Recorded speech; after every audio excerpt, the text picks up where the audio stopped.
Junior ডাক্তারদের ধর্ণা মঞ্চে গিয়ে মুখ্যমন্ত্রী বলেছেন এটাই তার শেষ চেষ্টা। আশ্বস্ত করে বলেছেন ভরসা থাকলে বিচার পাবেন।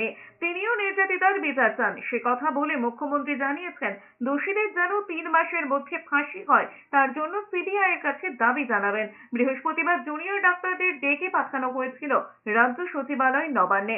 ৩২ জন সেখানে গিয়েছিলেন, কিন্তু বৈঠক ভেস্তে যায়। ডাক্তাররা বৈঠকের লাইভ সম্প্রচার দাবি করেছিলেন, কিন্তু তাতে রাজি হয়নি রাজ্য সরকার। সেদিন নবান্নে 2 ঘন্টারও বেশি সময় বসেছিলেন মুখ্যমন্ত্রী মমতা বন্দ্যোপাধ্যায়। পরে মুখ্যমন্ত্রী জানিয়েছিলেন সুপ্রিম কোর্টে এই সংক্রান্ত মামলা বিচারাধীন থাকায় সরাসরি সম্প্রচার সম্ভব নয়। এরপরে শনিবার দুপুরে সোজা ধর্ণা মঞ্চে হাজির হয়েছেন মুখ্যমন্ত্রী। আমি এসেছি তার কারণ আমি মনে করি আপনাদের কাছে আসা মানে এটা নিজেকে ছোট করা নয়, এটা নিজেকে বড় করা। তাই আপনাদের আমার আবেদন করব, আপনারা বসুন, আপনারা আলোচনা করুন, পরে সিদ্ধান্ত নিন। আমার